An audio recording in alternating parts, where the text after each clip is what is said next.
김현정 민주당 의원 나와 있습니다. 안녕하십니까, 의원님? 네, 반갑습니다. 반갑습니다. 평택시병 김현정입니다. 평택시병의 김현정 네. 의원 모셨는데 뭐 어제 재판 얘기부터 해야 될 것 같아요. 저도 어제 서초동 그 현장에서 시민들과 네. 함께 있었습니다. 정말 조마조마하게 결과를 기다리고 지켜봤는데요. 자, 의원님 어제 판결 어떻게 좀 평가하십니까? 뭐 일단 사필 규정이 있다라고 먼저 말씀드릴 수밖에 없는데 네. 이 그 기소 자체가 정말 윤석열 검찰의 그 사냥하듯이 한 표적 수사에 기한 정치 기소인 것부터가 잘못됐다. 저는 그렇게 네. 생각해요. 그래서 그 법관은 양심과 법리에 따라서 그 판결을 내리잖아요. 네. 그 이제 이런 것 같아요. 이게 재판부가 봐도 너무 무리한 기소다라는 측면이 그 베이스에 깔려 있지 않았나는 저는 그렇게 생각을 해요. 이게 진짜 처음에 네. 이렇게 판단한 것도 아니고 네. 몇 번째입니까 이게? 그러니까 뭐 사실관계에 대한 판단을 하고 그거에 대해서 법리를 적용한 것이지만 네. 그 사실관계 판단 이전에 그 밑에 깔려 있는 우리가 이제 외부로 현출되지 않은 많은 문제들이 있었거든요. 그거를 재판부가 제대로 꿰뚫어 봤다. 네. 그렇기 때문에 이렇게 그 진실에 기반한 판결이 나올 수 있었다라 저는 생각하는데 이게 2002년도 얘기 아닙니까? 그렇죠. 2002년도 얘기를 2018년도에 도지사 선거 때 그 방송 토론에서 한 얘기잖아요. 네. 16년 전의 얘기입니다. 그죠? 그렇죠. 그래서 이제 뭐 말 그대로 사실은 2002년도에 그 분당 팝큐브 특혜 분양 의혹이 있었잖아요. 그때 인권 변호사였던 이재명 변호사가 KBS PD가 그 이제 의혹을 서로 같이 취재하고 네. 그거를 이제 의혹을 파헤치고 있는 과정에서 그 이제 그 KBS PD가 저 김병량 전 시장, 성남시장 국민의힘 소속이죠. 네. 에 대해서 그 검사를 사칭해서 통화를 했다 이 내용인데 사실 이 내용도 보면 그 본질은 그 분당 팝큐브 특혜 분양 의혹을 파헤치는 과정에서 사실은 시민 단체의 역할을 하는 과정에서 일어난 것인데 그 통화를 이재명 대표가 직접 한 게 아니잖아요. 옆에 있었던 KBS PD가 할 때 옆에 있었다는 거잖아요. 맞아요. 그러면서 이제 자기가 알고 있는 그 내용들에 대해서 이렇게 저 통화할 때 좀 저 메모 등으로 좀 도와줬다. 이런 내용이었잖아요. 네. 그러니까 어쨌든 간에 그 김병란 전 성남시장의 그런 특혜 그 분양 의혹에 대해서 파헤치는 과정에서 일어났던 것이고 어쨌든 네. 검사 사칭으로 해서 벌금 150만 원을 맞았어요. 근데 이것이 이제 그때 당시에 그 재판 당시에도 일관되게 이재명 대표는 나는 억울하다. 나는 검사 사칭을 내가 주도하지 않았다라고 했음에도 불구하고 어쨌든 그렇게 판결이 났어요. 벌금형이 나왔죠. 그 이후로 예. 이재명 대표는 지금 이 순간까지도 그 판결에 대해서 억울해해요. 그러니까 이재명 대표가 근데 그래서 2018년대 도지사 선거 때 그 네. 이제 상대 후보가 그 질의하는 과정에서 억울한 측면이 있다. 누명 썼다. 뭐 그 얘기를 한 거예요. 예. 그러니까 본인은 그거를 그 당시에 그 방송에서 거짓말한 게 아니라 실제로 본인이 이렇게 생각한 거예요. 그러니까 이것도 내가 이렇게 생각하는 거고 예. 내 감정이고 내 느낌이고 네. 그걸 얘기한 건데 그걸 또 물고 들어가서 그래서 어쨌든 1심, 2심, 3심에서 다 무죄 판결을 받았잖아요. 네. 무죄 판결을 받았는데 그 판결문에도 무죄 사유를 적시할 때 뭐라 그랬냐면 이재명 대표는 일관되게 억울하다고 주장해 왔다는 거예요. 2002년도부터. 그럼요. 새로운 예. 걸 예. 얘기한 게 아니다. 예. 그리고 그 김병량 씨의 그 증언이 이 판결에 전혀 영향을 미치지 않았다. 이렇게 되어 있어요. 그리고 그 판결문에는 김진성의 증언 자체가 토시 네. 하나 나오지 않는다는 거예요. 아하. 그러니까 김진성 씨의 증언 자체가 그 무죄 판결에 영향도 미치지 않았단 말입니다. 그런데 이제 거기까지 정도 얘기한 다음에 그러면 이 기소가 어떻게 이루어졌냐 보면 네. 그로부터 또 그 5년이 지난 2023년도에 백현동 사건을 수사하는 과정에서 그 김병량 전 시장의 수행비서였던 김진성 씨 있죠. 이 사람이 알선 수재 혐의로 네. 수사를 받고 있었잖아요. 맞아요. 그러니까 알선 수재 2건에 사기건 하나, 3건에 대해서 검찰 수사를 받고 있었는데 지금 그 백현동 관련해서는 뭐 검찰에서는 지금 이런 프레임 씌우고 있잖아요. 그 김인섭 씨라는 사람의 로비를 통해서 뭐 이게 백현동의 용도 변경이 이루어지고 뭐 이런 특혜들이 있었다 뭐 이런 것들 갖고 지금 수사하고 해서 기소해가지고 징역 5년 맞았잖아요. 김민섭 씨가. 그래서 그 김민섭 씨가 뭐 무슨 하우징 뭐 대표해가지고 이재명 대표의 무슨 선거 캠프에도 옛날에 있어서 뭐 이재명 대표를 엮으려고 막 한 거 아닙니까? 네. 그래서 지금 이재명 대표도 그에 대해 기소해 놓은 그런 상태잖아요. 그 건과 관련해서 그 김민섭 씨랑 공범으로 김진성 씨가 수사를 받고 있다가 74억인가의 알선 수재였거든요. 김민섭 씨는 징역 5년을 맞았어요. 중형을 맞았죠. 그거에 대한 공범으로 수사받다가 무혐의 처분해줬어요. 아, 그것도 참. 예, 그 세 건 중에 두 건을 예. 무혐의 처분해줬다고. 아하. 그러니까 이제 기본적으로 김진성 씨가 또 유동규처럼 그 검찰에 포획된 거 아니냐, 플리바게닝 한 거 아니냐라는 그 기저에 그런 의심이 일단 깔려 있는 그런 건이었어요. 그러니까 5년 지난 23년도에 그 수사하다가 그 김진석 씨 핸드폰을 압수수색해서 포렌식하는 과정에서 그 녹취가 나온 거잖아요. 네, 맞습니다. 그러면 진짜로 이게 이재명 대표니까 눈이 벌쩍 띄어가지고 막 뒤진 거 아닙니까? 어떻게든 엮으려고. 다른 건 같으면 그냥 원래는 김진석 씨의 수사와 관련돼서 핸드폰을 압수수색하면 그와 관련된 것만 포렌식하게 되어 있잖아요. 맞아요. 그 딱 범위도 키워드 넘어가서 넣어서, 예. 별건 한 거죠. 사실 별건 수사. 그래서 그런 배경이 있어서 김진성 씨의 그 갑자기 아니 느닷없이 자기가 2018년도에 증언, 2019년도에 증언할 때에는 그런 얘기 이증했다는 얘기 한 마디도 안 하다가 2023년도 자기 수사에 대해서 그때 갑자기 이증했다라고 그렇게 말을 바꾼 거 아닙니까 이게. 그렇죠. 그런 그리고 셈이죠. 이제 예. 그 내용으로 들어가 보더라도 이제 그 검찰에서 계속해서 주장했던 게 지금도 오늘도 보니까 뭐 여당에서 계속 그 주장하더라고요. 아니 이중 교사가 없는데 어떻게 이증을 하냐. 교사를 했으니까 이증한 거 아니냐. 뭐 이런 얘기 이런 논리를 피는 거예요. 그리고 그 변론 요지서까지 전달하면서 예. 변론 요지서 보고 뭐 기억을 되살려 달라. 예. 요거 때문에 그 교사한 게 맞는데 왜 이렇게 판결을 났는지 모르겠다 이런 취지의 주장을 하잖아요. 그런데 제가 좀 전에도 얘기했지만 이 얘기가 2018년 기준으로 해도 16년 전 얘기 아닙니까? 그렇죠. 16년 전 얘기를 김진수 씨가 어떻게 기억합니까? 그렇죠. 사실 저 같은 경우는요 일주일 전 것도 잘 기억 못해요. 그럼요. 그죠? 그 그러니까 그 본인이 몇년 잘 전 거를. 기억이 안 네. 난다고 하니까 그럼 기억을 한번 되살려 봐달라라고 하면서 변론 요소를 보내줄 테니까 이거 보고 한번 되살려 달라라고 했고 그 다음에 없는 얘기는 할 필요 없다라고 오히려 몇 천- 뒷부분에 예. 12차례나 얘기했잖아요. 그러니까 그 재판부에서 제대로 판단한 거죠. 이 변론 요소를 제공하고 이런 것들은 피고인으로서의 방어권이죠. 정당한 방어권 예. 정도의 수준이지 음. 결국은 그 위증의 고의도 없었고 이증의 고의도 없었고 이중 교사의 고의도 없었다. 이것이 이제 그 재판부의 그 무죄 판결의 근거가 된 거죠. 네. 그러니까 그 위증의 고의가 없었다는 것은 그 이재명 대표가 그 이제 자기의 정당한 피고인으로서의 방어권 행사 차원에서 그 증언을 요청한 건 맞지만 네. 그 사람이 이증을 할 것인지 어떤 내용으로 이증할 것인지에 대해서는 이재명 대표가 알 수가 없었다. 이 내용이고 실제로 증언도 어떻게 했습니까? 검사가 그렇게 계속해서 그 수사하면서 공소 제기하면서 주장했던 내용이 뭐예요? 그러니까 KBS랑 김병량이 서로 짜고 치고 이재명 대표를 주범으로 몰자 이 협의가 있었다. 이렇게 증언해달라 그랬잖아요. 근데 실제로는 어떻게 증언했냐면 반대로 했어요. 반대로. 그러니까 증언한 대로 그러니까 소위 말하는 검찰 주장대로 교사한 대로 증언하지도 않고 반대로 증언했단 말이에요. 그러니까 그 내용면에서도 실패한 교사잖아요. 그렇죠. 실패한 교사는 뭐 미수범이나 예비범 처벌 규정이 없기 때문에 그러니까 이제 결국은 뭐냐면 이것도 이런 거죠. 그러니까 결국은 표적 수사에 기한 정치 기소인데 이 증언을 윤석열 검찰 입맛에 맞게 그냥 해석해 버린 거죠. 그렇게 소위 말해서 어떻게 보면 우리 입장에서 보면 뭐 조작 수사와 그 증인을 네.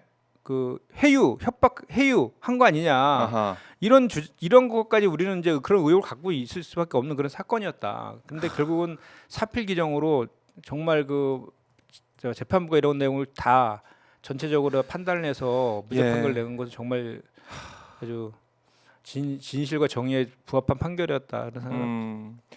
자, 우리 의원님께서 이 사건이 어떤 사건이고 또 어떤 문제점이 검찰 수사 과정에서 있었고 또 재판 과정이 어땠을 것인지 뭐 정말 집중 분석을 해주셨는데, 네.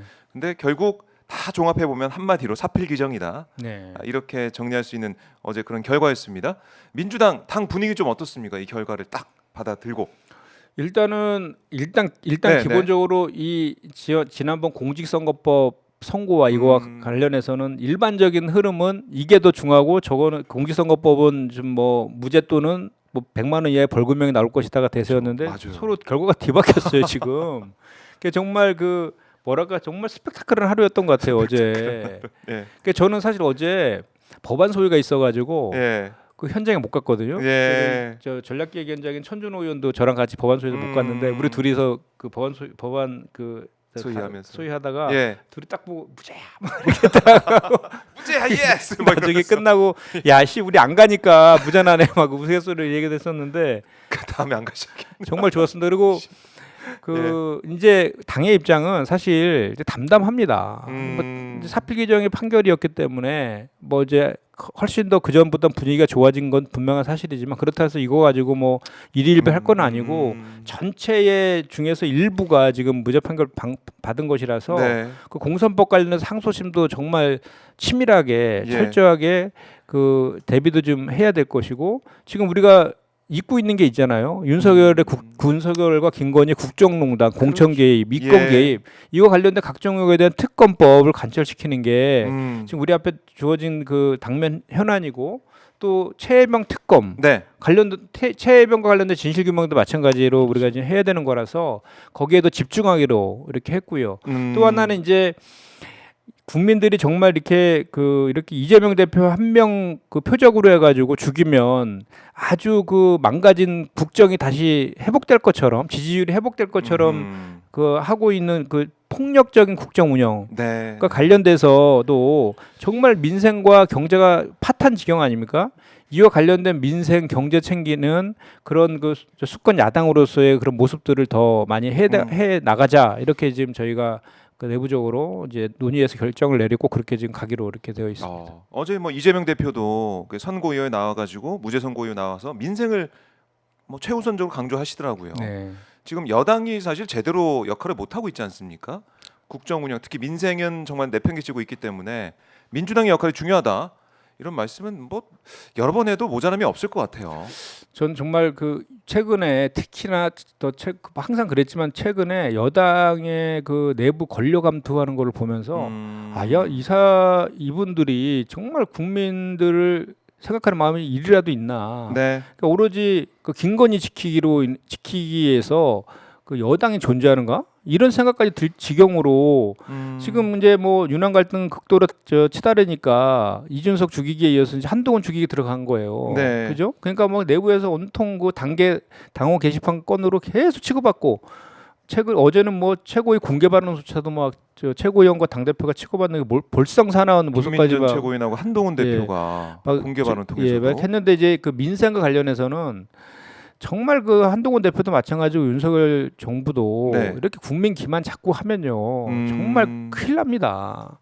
아니 그 다 보고 계신데 그렇죠. 뭐 경제 좋아졌다 그러고 뭐 네. 이제 양극화 타개할 거다 그러고 막 그런 얘기를 하더라고요. 윤 그리고 대통령이. 그래서 이제 오늘 이제 주요한 주제로 우리가 이제 뒤에서 다루겠지만 네. 우리 이제 이재명 대표께서 그 상법 개정과 관련해서 그 경제계에서 뭐 상법 개정 이사의 충실 의무를 네. 회사뿐만 아니라 주주까지 확대하는 상법 개정안에 대해서 경제가 안 좋은데 더 안 좋아질 거다. 뭐 외국계 투기 자본의 뭐 먹잇감이 될 것이다. 막 이런 식으로 해서 막 성명서까지 이례적인 성명서까지 9년 만에 발표하고 막 그 난리를 쳤는데 네. 그거에 대해서 윤석열, 한동훈, 이복현 등 전부 다 필요하다고 했다가 말 다 바꿔가지고 재기 앞에서 또 무릎 꿇는 거죠. 그래서 이재명 대표가 이건 정말 1,500만 우리 개인 투자자들의 그 피눈물을 닦아주는 정말 그 경제 민주화의 한 단면이라고 저는 생각하거든요. 네. 그거에 대해서 이재명 대표가 당당하게 경제계한테 토론하자. 네. 이렇게 제안을 한 상태여서 조만간 이제 재밌는 풍경이 한번 벌어질 거예요. 그러니까 과거에 저는 그 노무현 전 대통령 때 검사와의 대화 기억나시죠? 예. 그게 떠올라요. 정말 보십시오 한번 그 16개의 그 기업 대표들이 기자회견을 했어요. 맞아요. 우리 당을 비판하는 네. 그 16개의 기업들이 우리나라 내놓으라는 뭐 삼성, 현대차, 네. LG, SK 다 들어가 있어요. 거기 대표들하고 우리 이재명 대표랑 토론하는 모습을 국민들이 지켜보시면 거기에서 과연 우리 이제 거기에서 이게 재벌을 기업을 대표하는 네. 입장하고 정말 1,500만 개인 투자자 우리 저 소상공인 자영업자 이렇게 사회적 약자를 대변하는 그게 맞아요. 서로 이렇게 대비되면서 우리 그 이재명 대표 진가가 더 확인되지 않을까 저는 그 생각을 하고 그래서 저도 이제 거기 국정부활 TF의 팀원으로서 지금 그 준비를 계속 하고 있어요. 자, 그래요. 이제 민생에 우리가 또 집중을 해야 되는 네, 겁니다. 네, 네. 이제 민주당도 민생에 매진하겠다라는 건데 그럼에도 불구하고 지금 국민들께서 지켜보고 있는 그 일정이 바로 김건희 특검법 뭐 재표결 네. 28일. 뭐 오늘 이제 거부권 행사가 된다 그러면 28일 재표결인데 어제 보니까 정진석 대통령실 비서실장이 추경호 대표는 국민의힘 의원 한 40여 명과 5천 회동을 가졌다 그래요. 네.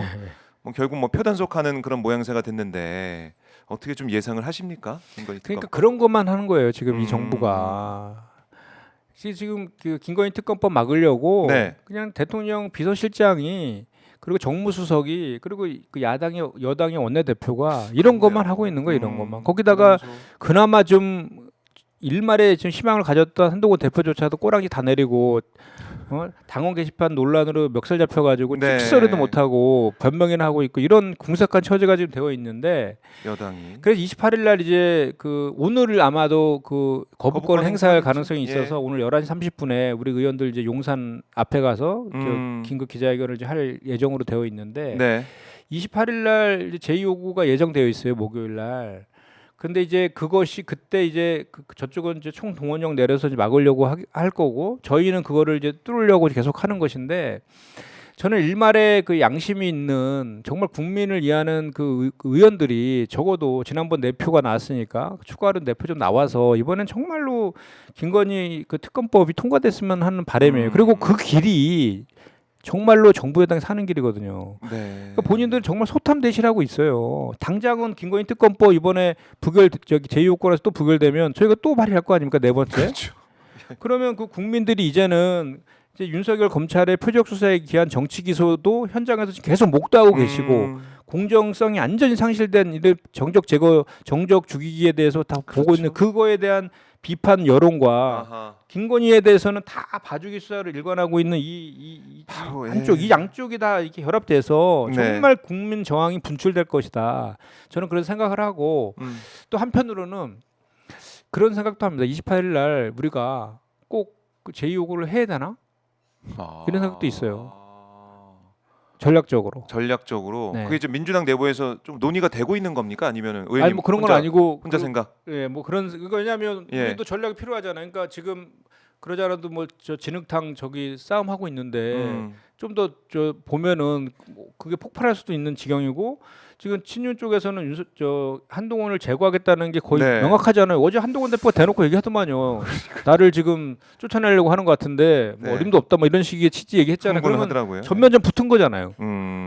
근데 지금 내일 모레 시간이 좀 촉박하니까 좀 더 싸운 다음에 아주 그냥 갈라지게 하고 이렇게 하는 것도 전략적으로 좀 전술적으로 좀 그렇네. 듣고 보니까 어떤 전략이 뭐 주요할지는 더 반드시 이제, 내일 모레 해야 되는 건 아니니까요. 예, 고민을 좀 해봐야 되는. 네. 내일 모레 반드시 할 건 아니고 네. 이렇게 국회 넘어오면 국회에서 판단하면 되기 때문에 그런 전략도 고민하고 있다. 알겠습니다. 근데 이제 어제 그 예. 40명 모여갖고 그 네. 추기호 대표가 이렇게 얘기했다며 어허. 똘똘 뭉치자고. 나 참. 똘똘 뭉치자. 그 두 가지 의미가 있는 것 같아요. 네. 특검법 똘똘 뭉쳐서 맞고 아, 그다음에 한동훈 똘똘 뭉쳐서 이준석 투만 들고 뭐 이런 거 아닌가 싶어요.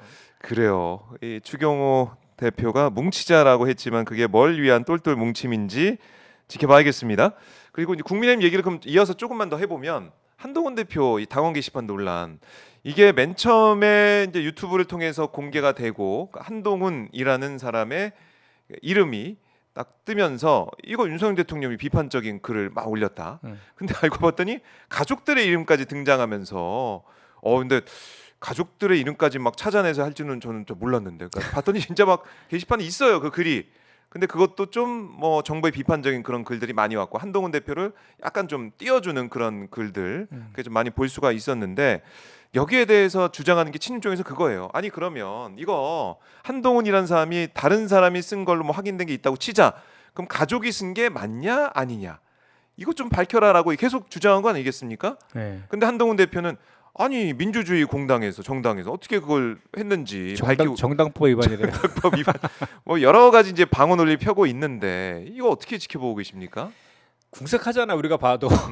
아니 저 천하의 한동훈이 왜 저럴까? 다른 거 보면 툭하면 고소고발해버리고 네. 막 직격하는 그 스타일인데 왜 이것만 갖고 이렇게 왜 이 단계 앞에서만 약해지는지. 단계 아니, 앞에서만. 지금 우리 저 박 기자님도 저도 그렇고 너무 예. 궁색하잖아요. 그리고 그 친한 개들 그 의원하고 패널들 나와서 그거 정말 그 방송에서 정말 몸부림을 치더라고. 그 믿어달라. 뭘 믿어요? 그냥 두 가지만 얘기하면 되잖아. 네. 그 자기 건 아니라고, 자기 거에 대해서는 자기 아니라고 또 명백 바로 또 얘기하더만요. 근데 가족 건 왜 얘기 안 해? 자기 건 얘기하면서. 그렇죠. 그죠? 그렇죠. 그게 난 아니라며. 그것도 나는. 동명이인인지 아닌지 그걸 좀 밝혀야 되는 거고. 그 자기에 대해서는 분명히 아니라 했잖아요. 네, 네. 그건 딴 한동. 근데 가족들에 대해서 왜 얘기 안 하냐고. 둘 중에 하나잖아요. 가족이 했는데 네. 했거나 또는 도용당했거나. 그건 두 가지에 대해서 얘기하면 되잖아요. 쉬운 건데 그냥 쉽지 않습니까? 그러니까 얘기하면 되는데 하도 막 그러니까 예. 지금 막 이제 그 보수 패널들이 이런 또 막 그 가정을 하더라고요. 네. 한동훈이가 뭔가 있다. 나중에 지금 막 이제 공격 받다가 모아서 한꺼번에 대치게 하려고 뭔가 있다. 뭐 이런 얘기까지 하던데 뭐가 있는지 모르겠어요. 뭐가 있는지 모르겠다. 네. 아니, 그러니까 이런 뭐 어제 이제 김민전, 한동훈 두 사람의 설전, 저는 이걸 보고 정말 깜짝 놀란 게 아니 아무리 그래도 그렇지 이 정부 이제 여당 집권 여당의 이 지도부가 대놓고 이렇게까지 설전을 벌일 일인가? 그게 제대로 조율까지 안 되는 이런 상황. 그러니까 그만큼 서로 이제 단합이 안 된다는 거 아니겠어요? 지도부 자체도. 그러니까 뭐 사실 그 우리 당은 아니지만 예. 정무적으로 봐서도 어제가 이제 그렇게 정부 여당에서 목을 메고 있는 이재명 대표의 사법 리스크 그 판결 선고 있는 날 아닙니까? 그렇죠. 그날 거기서 한동훈 대표를 직격하는 발언을 최고위원이 공개 발언으로 하는 것 자체가 네. 이게 그러니까 그냥 국민의힘의 수준이 저 정도인가 이 정도까지 생각이 들 지경이죠. 그래서 제가 김민전 최고도 네. 그 참 보면은 많이 바뀌신 것 같아요. 아 그래요? 그 옛날에 그 우리 왜 문재인 정부에서는 대단히 비판적이었잖아요. 그 문재인 대통령 지지율이 40%대로 50%대 40% 내려갔을 때 얼마나 비판했습니까? 40%대 내려갔다고. 네. 20% 밑에 떨어져도 한마디 안 하잖아요. 그러게요. 많이 바뀌셨더라고. 저번에 뭐라고 우리 경제가 너무 이제 좋아서 90% 경제가 90%. 슈퍼스타라고 뭐라고 했던데 네. 윤석열 슈퍼스타라 그랬나? 뭐 그런 식으로 해서 정부가 너무 잘하고 있다라는 얘기를 뭐 토론도 나가서 방송 나가서 계속 강조하고 있더라고요. 그러니까. 경제가 좋아지고 있다. 거시경제 좋다. 이렇게 했는데 모르겠습니다. 한동훈 대표랑 거의 뭐 이제 설전을 벌일 정도까지 왔어요. 이렇게 되면 국민의힘도 이게 지도부가 제대로 기능을 못하는 거 아니겠습니까? 그렇죠. 이 정도까지 되면은. 그렇죠. 심리적 뭐 거의 뭐 네. 분당 상태인 거죠. 야, 안에서. 심리적 분당 상태다. 그리고 이게 저도 이게 정치 한지 이제 뭐 한 4년쯤 넘었는데 네. 이 정치라는 게 있잖아요. 한번 보십시오. 그 대장동 사건이 등등 한 거 다 보면 내부에서 제보돼 가지고 다 고발되고 큰 사건 터지잖아요. 그래요. 항상 그 내부 갈등이 더 큰 문제를 야기하는 게 정치판이더라고요. 그러니까 상대는 그냥 그러려니 하는 거죠. 여야니까. 그래도 막 늘 보면 저희도 네. 뭐 정무위나 뭐 현안 갖고 엄청 싸우거든요. 끝나고 나면 그냥 서로 그냥 너는 너의 역할하고 나는 나의 역할한 것이다. 이런 네. 정도의 서로의 익스큐즈가 있거든요. 근데 내부끼리는 경쟁 관계이기 때문에 네. 죽고 죽이는 그 보이지 않는 권력 암투가 상시적으로 벌어지는 곳이 정치판이더라고요. 지금 뭐 친윤과 친한이 정면 충돌하고 있는 거죠 지금. 이렇게 충돌하는 과정에 한동훈 대표가 어제 보면은 문제를 제기하려는 사람들을 보면 명태균 리스트에 관련돼 있거나 김대남 사건 등 자기 이슈를 덮으려는 의도가 보인다. 뭐 이렇게 역공을 이제 또 어제 펼치는 모습을 보였는데, 그러니까 결국 중요한 건 한동훈 대표 입장은 절대 안 밝히다는 거예요. 자기가 내 입으로는 이게 가족이 썼는지 안 썼는지 이걸 안 밝히다는 그 뭐 이 기준 딱 정해놓고.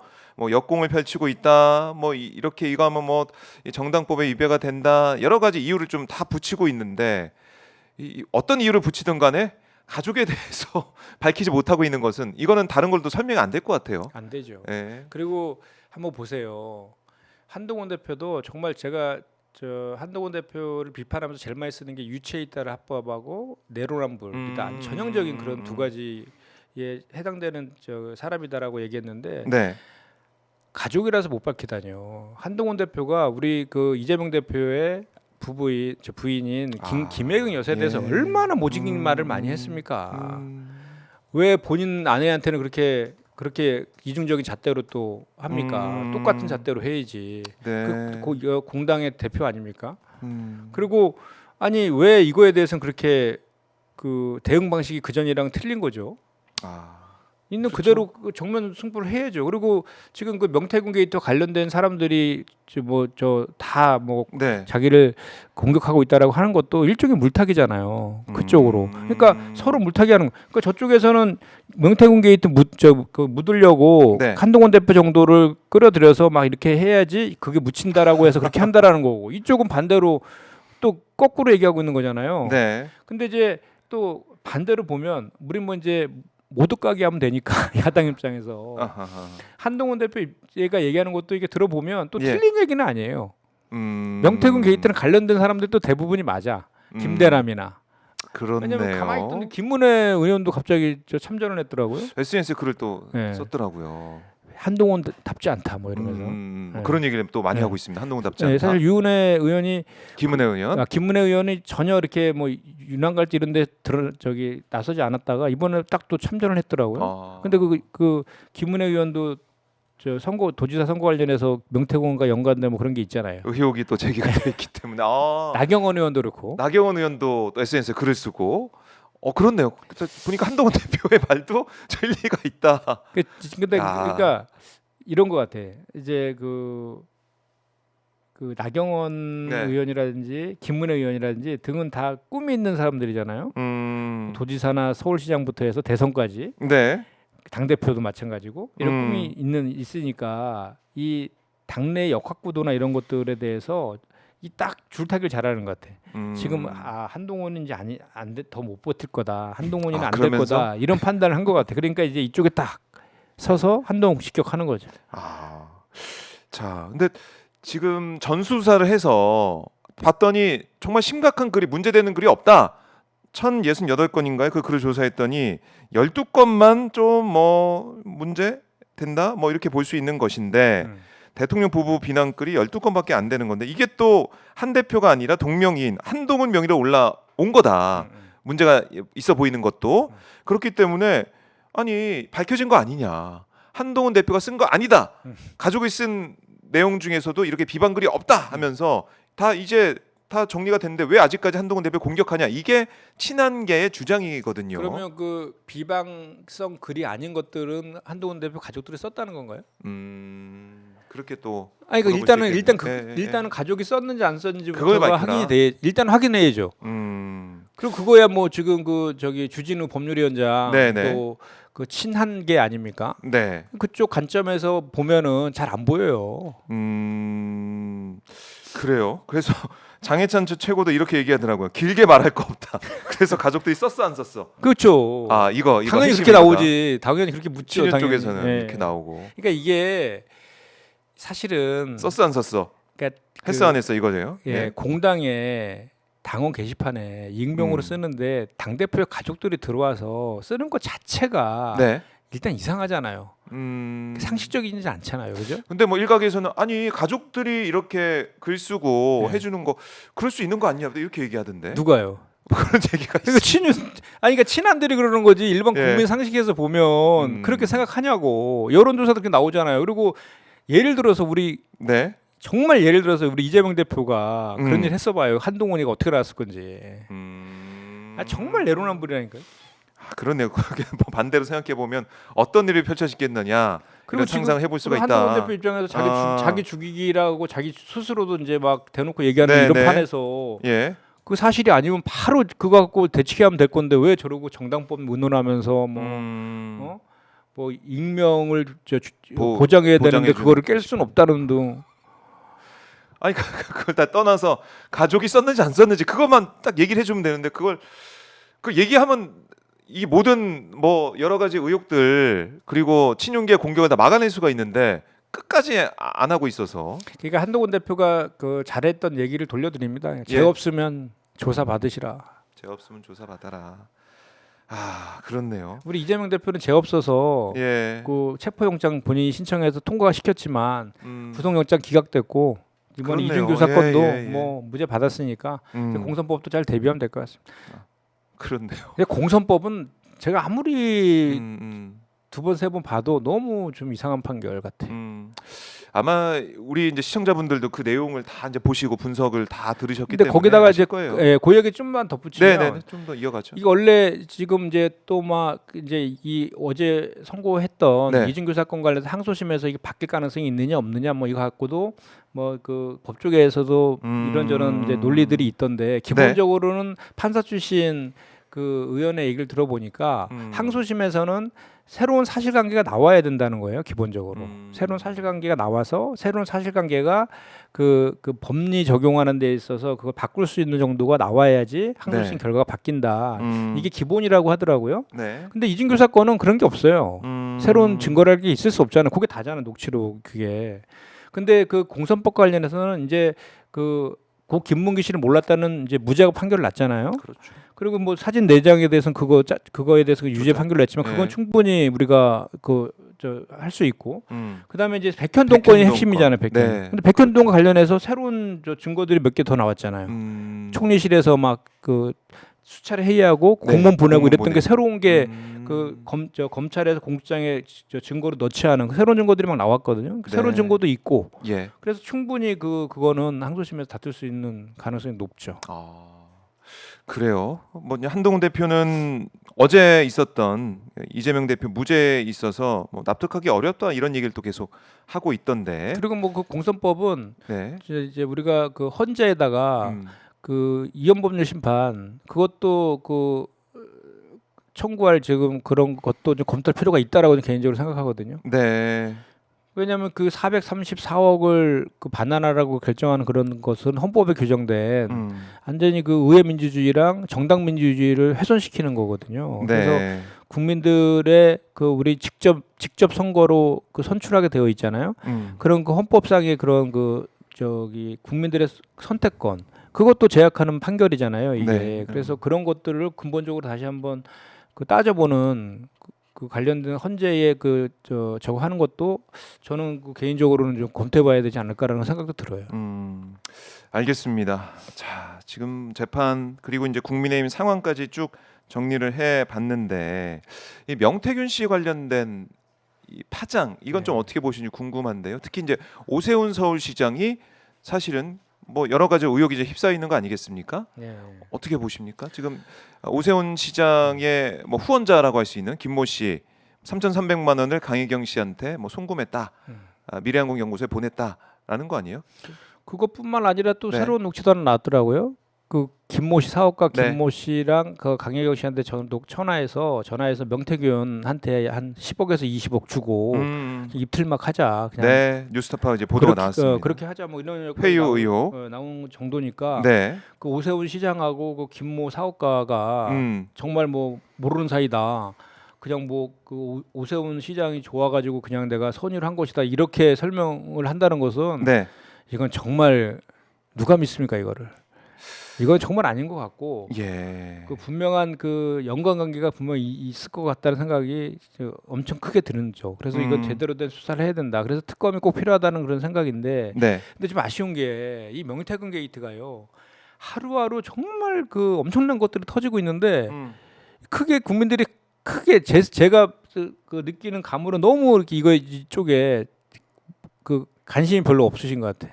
그래요? 너무 잘 안 알려지는 거. 그러니까 그러려니 하시는 것 같아. 막 하도 막 새로운 게 나오니까 그 너무 안타깝더라고요. 거기다가 이제 어쨌든 이재명 대표의 그 선고로 다 지금 막 저기 해가지고 이게 물타기 되고 막 이런 게 너무 안타까운데 어쨌든 선고 이제 재판 2개 끝났으니까 당분간은 이제 재판 관련된 얘기는 없잖아요. 그렇죠. 그러니까 이거에 대해서 좀 더 우리가 더 공격적으로 해서 할 필요가 있다는 생각이 들어요. 네. 그때 대통령의 이제 육성 목소리가 나왔으면 사실 다 끝난 게임이라고 볼 수가 있는데 이걸 지금까지 계속해서 우리가 뭐 여러 가지 뭐 어떻게 보면 위로 안 가고 사건이 옆으로 이렇게 퍼지고 있는 거 아니겠습니까? 물론 이준석 의원이나 오세훈 시장이나 뭐 김종인 전 위원장이나 등등해서 계속 이름이 거론되는 사람들의 의혹도 우리가 파헤쳐야겠지만은 제일 중요한 거는 윤 대통령 이 녹취 김영선이 좀 해줘라. 거기에 대해서 김영선 의원이 정말 공천 받았다는 이 부분 여기에 대해 법을 위반한 이 사항들의 의혹에 대해서 파헤쳐야 되는데 거기까지 못 갈 거 아닙니까 검찰이? 그러니까 지금 윤석열 그 경선 과정에서는 그 이제 미공개 미공표 여론조사 있죠. 네.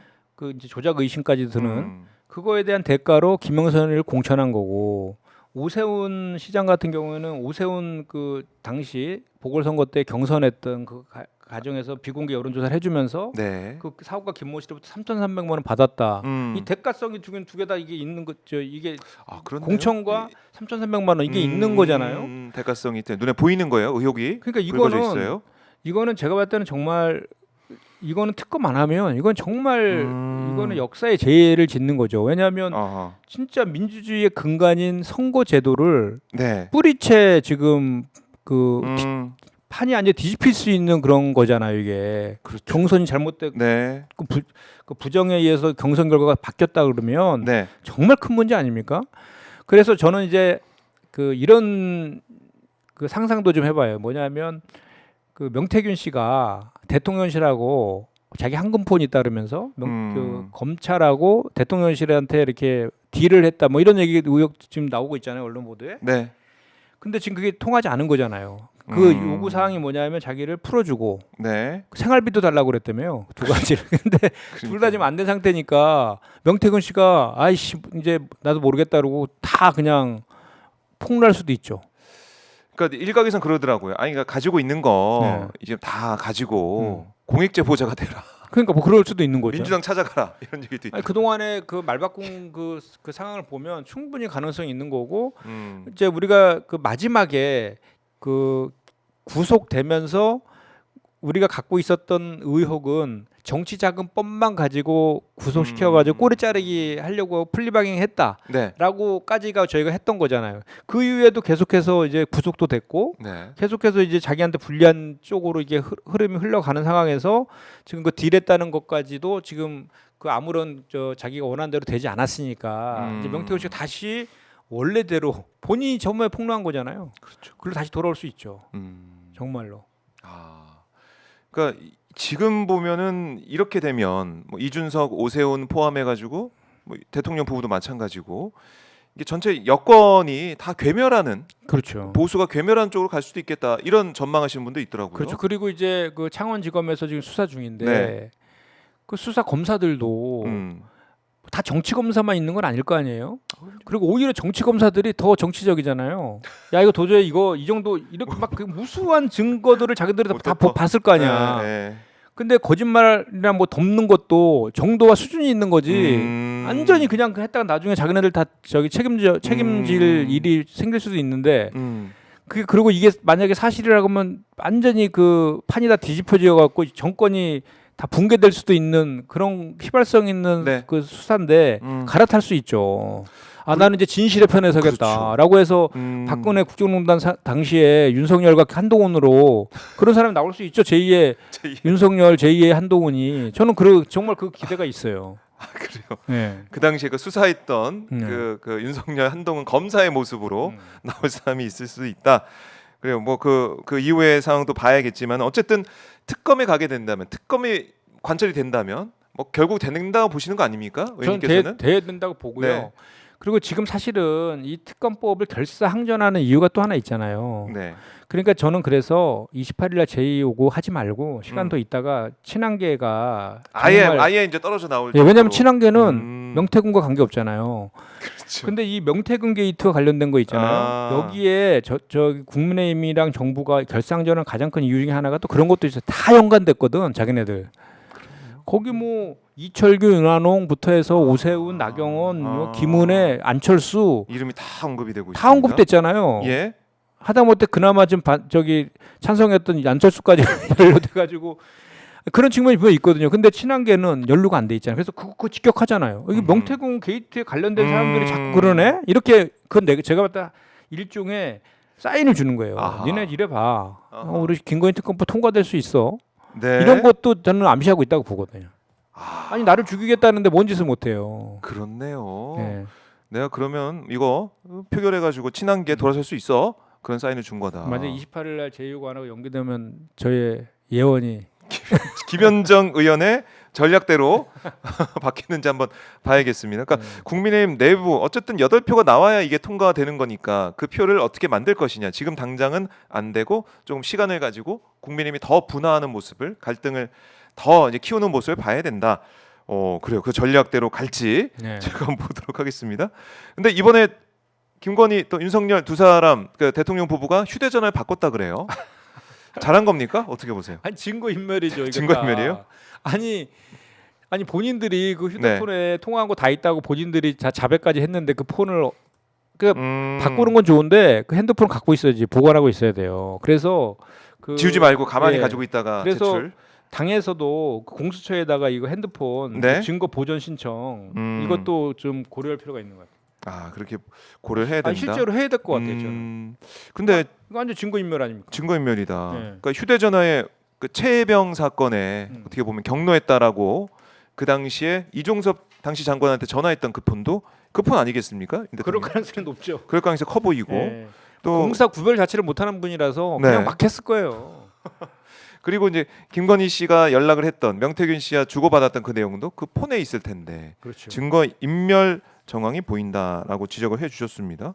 그리고 이제 김건희 씨가 이제 대통령 취임식 당시에 초청했던 인사들의 이름 좀 한겨레 보도를 통해서 나오고 좀 있는데, 야 근데 오늘도 제가 아까 손병근 기자 짚었지만은 문화기관장 당시 취임식 초청됐던 김건희 씨 몫으로 초청됐던 사람들이 그 자리에 가고 있는 걸로 보이고, 그러니까 이 거의 권력을 양분해 가지고 내가 초청한 사람 아니면은 대통령이 초청한 사람 이렇게 나눠지는 거 아니겠습니까? 네. 근데 김건희 씨가 부른 사람이 더 많다는 거 아니에요? 700명이고 뭐 윤석열 600. 대통령 600명이고. 네. 그런 거 보면서 야 취임식 때부터 이거 권력이 확실했구나. 이런 그러니까 생각이 뭐 들어요. 그렇죠. 김건희 정권이라는 게 네. 시작부터가 뭐 그랬던 것 같고 권력을 지금 윤석열 부부가 나눠서 행사하고 있다라는 게 시작부터가 다 확인된 것 같아요. 시작부터 확인. 그리고 거기 초청된 사람들 몇몇만 보도 전부 범죄 피의자들 아닙니까 지금. 그렇죠. 주가 조작에 2차 주포였던 블랙펄 인베스트먼트 관련된 사람들, 건호수 도이치모터스 네. 그 회장의 뭐 아들인가요? 가족들 뭐 그리고 무슨 저기 명태균 씨도 그때 초대받았죠. 그죠? 그렇죠. 뭐 전부 맞아요. 뭐 그냥 저기 있네 저기 다 나오네. 네. 야, 뭐 오늘 그냥 보도된 내용인데 네네네. 김건희 사람들하고 이제 이렇게 가서 연속 보도가 좀 나오고 있는 거예요. 이제 팔상신가 뭐 그분들이구만. 취임식에 초청된 사람들 네. 중에 지금 문학의 기관장들 지금 이름이 오늘 이제 보도가 됐습니다. 아마 연속 보도가 있을 것 같은데 네. 초청된 사람들 다 이제 분석이 되고 있는 겁니다. 그러니까요. 그 당시 어떤 사람들이 지금 어디에 가 있느냐, 어떤 역할을 하고 있느냐 이게 좀 나오고 있는 거예요. 진짜 야. 진짜 국정농단이에요. 국정농단. 네. 아니, 최순실은 정말 억울할 것 같아. 말세필 그거 지금 완전히 그저 구치소에서 저 예. 아주 이게 진짜 국정농단이다 이렇게 외치고 땅을 있을 치고 있을 것 같아. 땅을 치고 있을 것 같아요. 네. 자. 저렇게 했던 그 윤석열 그 남편 윤석열을 당시 검사위에서 다 잡혀 들어가 있는 거 아니에요? 자기만 또 안 풀어줬잖아 지금. 다 풀어주고. 그렇죠. 다 풀어줬어요 지금. 거의 풀어주고 뭐 정호성 비서관은 지금 가 있잖아요 용산에. 그러니까 그 정도로 다 그리고 풀어줬어. 박근혜 계속 만나러 가잖아요. 그 박근혜 대통령의 끝까지 남아서 비서실장 역할을 했던 유영아 아, 의원도 공천 줘가지고 공천 받아서 지금 그렇네요. 우리 정부에 국회의원이. 같이 활동하고 있어요. 아 정말 좀 얘기를 좀 나눠보세요. 이거 박근혜 따라 지금 비교하면 어떠냐. 개인적으로 한번 말씀 좀 들어보십시오. 아마 여러 가지 생각하고 있을 것 같아요. 제가 봤을 때는 예. 그 당시에 그 핵심에 있었으니까 지금 핵심에 있는 용산과 비교해 보면 뭐 대응 못한다 아니면은 너무한다 이런 생각 아마 개인적인 감정을 가지고 있고 있을 것 같은데 정무위 저녁 자리나 아니면은 회식할 때 한번 슬쩍 떠보셔도 될 것 같습니다. 그 이런 생각도 들어요. 네. 이게 윤석열 정부의 인재풀이 워낙 작아서 MB 정부 때 사람들이 거의 다 지금 중용되고 있잖아요. 그럼요. 근데 이면에 또 박근혜 전 정부에 있던 인사들도 지금 다 중용을 못하는 가장 큰 이유 중에 하나가 다 교도소가 있어가지고 못하는 것도 많이 있었잖아요. 그 국정농단 연루돼서. 네. 근데 그 다 지금 풀어주고 일부는 다시 이제 중용도 하고 막 이런 관계잖아요. 네. 근데 얼핏 봐서는 박근혜 전 대통령하고 보수층 결집을 위해서 MB랑 박근혜 전 대통령의 관계를 개선하는 거다라고 보는 측면도 있지만 한편으로 보면 그 박근혜 전 대통령 국정농단하면서 어떻게 된지를 자기가 다 검사 시절에 자기가 다 기소해갖고 다 처단한 거 아니에요? 그렇죠. 본인도 지금 그 이상으로 의혹이 사실이고 그러면 전부 그 이상이지 그 이하로 나올 가능성이 없잖아요. 그렇죠. 그러니까 나중을 대비해서 야 나도 이렇게 다 풀어줬어. 네. 그러니까 나중에 나도 이런 일이 생기면 내가 이 선례를 남겼기 때문에 이렇게 하지 않을까? 뭐 이런 것도 있지 않을까라는 그런 기시감조차 들어요. 내가 이렇게 정말 그야말로 칼질을 했는데 보통 우리가 선례를 많이 따지잖아요. 선례를 많이 따지고 이런 적이 있었냐, 막 이런 얘기를 많이 하니까. 맞아요. 그때는 뭐 경제 공동체 개념부터 해가지고 여러 가지 우리가 못 봤던 그 당시 수사 기법이나 개념이 도입이 돼가지고 처단이 됐었는데 단죄를 받았는데 네. 그런 좀 두려움도 있을 것이다. 그럴 수 있겠습니다. 네. 그리고 의원님 이거 한번 여쭤보고 싶어요. 사도광산 문제. 네. 이것도 저희가 꼭 짚어야 될 그런 문제 중에 하나인데 아니 이게 말이 됩니까? 완전히 외교 무능을 또 한번 보여주면 개망신 당한 거죠. 개망신 당한 거예요. 아니 사기에 개망신 당한 거죠. 지금 3대 굴욕 그 굴종 그 외교라고 저는 생각을 하는데 네. 첫 번째가 핵 오염수 문제, 그거 다 방조한 거. 예. 핵 오염수 폐수 방류한 거에 대한 묵인한 거하고 독도 지우기. 아. 그거에 이어서 이거 2015년대 군함도 때랑 판박이에요, 판박이. 그때도 사실 뒤통수 맞은 거 아닙니까? 네, 그때 일본에 강제징용에 대해서 뭐 네. 사과하고 뭐 한다는데 하나도 안 했잖아요. 안 했죠. 똑같은 일이 있었고 유네스코에 등장할 때 우리나라가 유네스코의 이사잖아요, 이사국이잖아요. 그래서 우리나라 만장일치로 반대하면 해야 됩니까? 안 무조건 안 되는 돼요. 거를 그때 그 전제 조건이 뭐였어요? 그 우리 강제징용 노동자들에 대해서 추모관 만들고 추도식하고 뭐 이런 사과하고 이런 것들이 전제돼야 된다라고 그 저기 8월 달인가 그때 외무부 장관 국회 나와가지고 막 큰 소리 빵빵 쳤어요. 그냥 자화자찬했죠. 예, 우리 잘했다. 예. 네. 근데 이번 관련해서는 정말 그 뭐 하루 전날 그 추도식에 불참해서 뭐 그나마 다행이다라고 하는데 뭐가 그나마 다행입니까? 애당초에 추도식을 있잖아요. 네. 추도식을 같이 할 거면 추도식에 누가 올 거고 일본을 대표해서 누가 올 거고 추도식 내용은 어떤 거 할 것인지를 합의를 하고 날짜를 잡아야지. 당연한 거죠. 둘째 앞에 하나도 안 나오고 날짜만 잡아놓은 거 아니에요. 그랬더니 기념식이 돼버렸어요, 그냥. 사도광산 유네스코 기념식이 돼버렸어요. 그러니까 완전히 축제 분위기 뭐 그런 거 아닙니까? 추도식이 아니라 그야말로 이게 무슨 정말 우리 그 강제징용 노동자들뿐만 네. 아니라 그 유가족들의 완전히 그 피눈물을 또 한번 흘리게 만들고 심장에 아주 대못을 받고 하는 거에 대해서 예. 그 외교부 장관은 있잖아요. 사과도 한마디 없고 외교 저 G7 그 뭐 한다고 그, 네.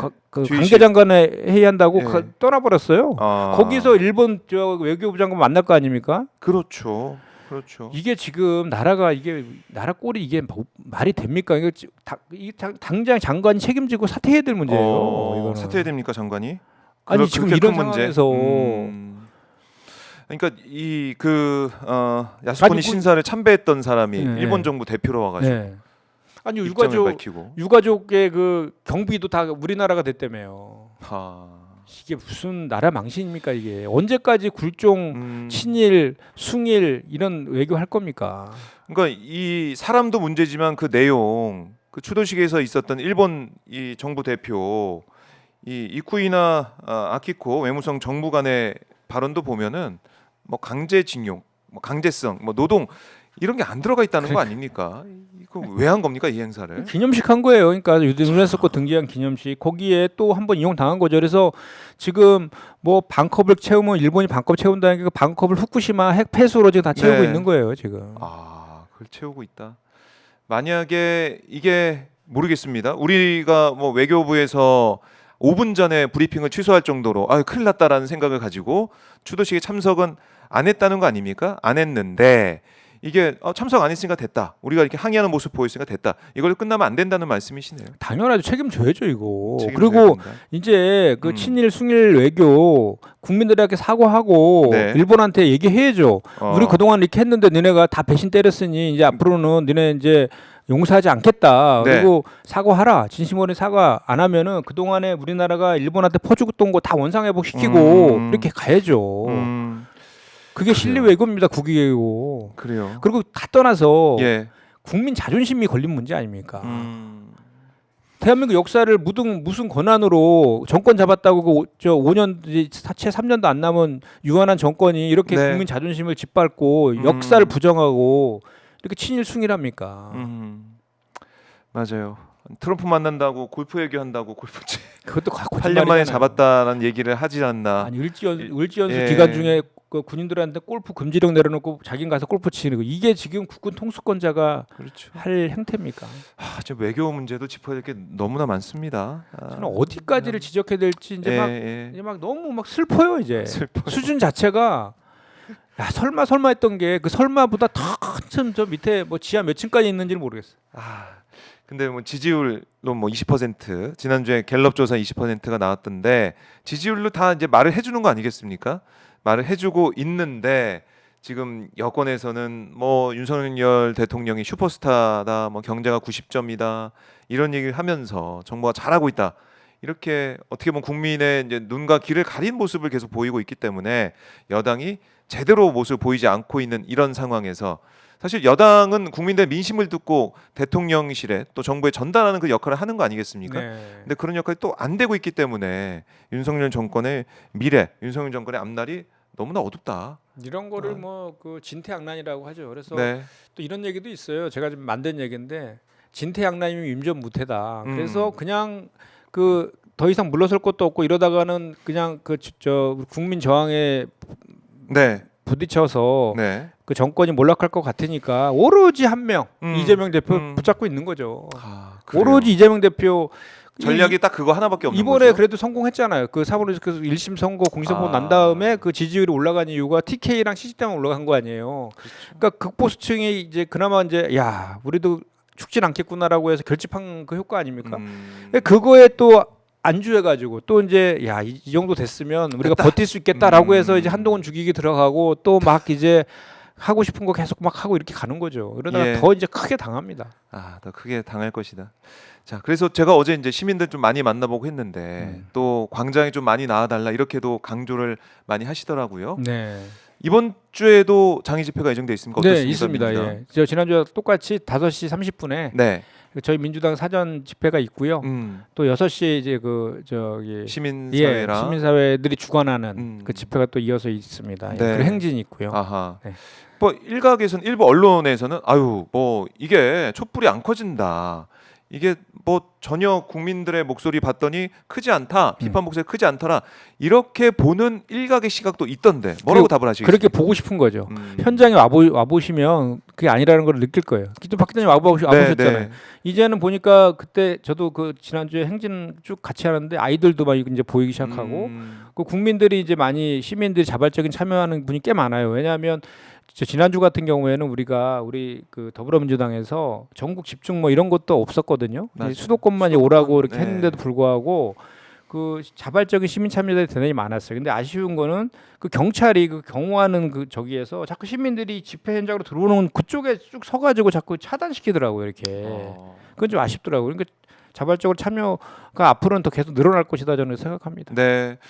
그 차량 통행에 오히려 더 신경을 쓰는 것 같기도 하고 시민들이 집회 장소에 찾아오면은 안전하게 참여할 수 있게 그걸 좀 넉넉하게 열어주고 해야 되는데 맞아요. 그게 아니다 보니까 그러니까 집회를 이제 방해하는 게 아니냐 이런 지적도 원래 있어요. 경호의 기본이 우리가 지난 촛불 혁명 때에도 네. 수천만 명이 거리를 나왔지만 그 저 인명사고나 이런 게 전혀 없었던 게 평화롭게 집회 참여자들이 집회를 한 것도 있지만 네. 질서 유지도 정말 잘해줬거든요. 그럼요. 근데 지금은 특히 이제 윤석열 그 정권과 관련된 집회에 대해서만 유독 그 경찰권이 과잉 진압을 하더라고요. 그러니까 좀 전에 말씀하신 것처럼 시민들이 예상보다 많이 오면 오면 차선 하나 열어서 넉넉하게 해서 이렇게 그럼요. 통행이 자유롭게 하고 이렇게 질서 유지를 해야 되는데 네. 지금은 그 어떻게든 그 참여자들과 그 자발적인 시민 참여자들이 이쪽으로 들어오는 거를 차단시키기 위해서 자꾸 안으로 밀어넣어요 이렇게. 이렇게. 그러니까 사고는 날 개연성 오히려 높죠. 그래서 뭐 한창민 국회의원이 그 중재하다가 갈비뼈 골상되는 일도 벌어지고 그런 거죠. 그래요. 이 전혀 그러니까 이게 저는 또 2016년 그때 박근혜 탄핵 때 또 많은 분들이 나오셨지만 그때와 지금 또 다른 면이 있는 거 아니겠습니까? 네. 인터넷 중계가 잘 돼 있고 오마이 TV도 계속 현장 중계를 하니까 그걸 보면서 응원하는 분들 많아요. 그럼요. 댓글창 보면은 가고 싶은데 못 갑니다. 너무 먹고 살기 어려서 못 가요. 너무 살기 힘들어서 못 가. 이런 분도 있고 지금 윤석열 정부 들어서 경제가 최악 아니겠습니까? 최악을 떠나서요. 예. 지금 그 뭐 취업률 청년 취업률도 완전 역대 최악이에요. 역대 최악. 그리고 경제가 그 제가 알기로 소비 지수가 네. 10분기 연속 하락한 적이 없답니다. IMF 때도 4분기 정도 연속으로 4번 연속 그 네. 하락한 경우 있어도 지금 10분기 연속. 예.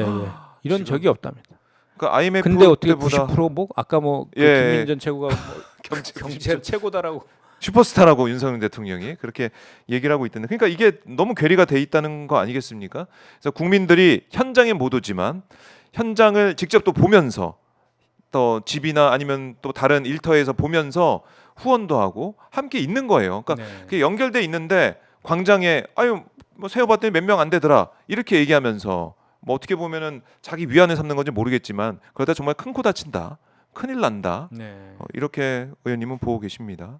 자, 민주당 이렇게 뭐 현장에서도 국회에서도 국민들과 함께 국민들의 목소리를 듣고 국민들의 손을 잡고 계속해서 뚜벅뚜벅 가고 있다. 이렇게 정리를 또 해보도록 하겠습니다. 자, 의원님 가시기 전에 그래도 오마이TV 시청자분들께 네. 못다한 말씀이 있다면 한 말씀 듣고 마무리하겠습니다. 네, 우리 그 민주당뿐만 아니라 진보 그리고 그 진실과 정의를 밝히기 위해서 우리 오마이 뉴스뿐만 아니라 오마이 TV가 너무 큰 역할을 해주셔서 너무 고맙고 든든하고 그렇습니다. 그래서 지금 뭐 이제 다시 시작입니다. 그래서 다시 이제 반격의 시간이 이제 시작되었는데 제 더불어민주당 훨씬 더 지금보다 더 분골쇄신해서 열심히 할 테니까 네. 지금처럼 잘 응원해 주시고 또 광장에서 국민들과 함께 할 때에는 지금 적극적으로 같이 참여도 해주시고 지금 김건희 특검 관련된 1000만인 서명 운동이 지금 진행 중이거든요. 네. 그거에도 그 우리 이재명 대표님 말 맞다나 음. 손이라도 한 번 더 놀리고 네. 벽이라다가 외침이라도 한번 해야지 세상이 바뀔 수 있거든요. 그래서 그런 작은 실천이라도 함께 네. 해주시기를 꼭 당부드리겠습니다. 알겠습니다, 의원님. 말씀 잘 들었습니다. 네, 고맙습니다. 고맙습니다. 네.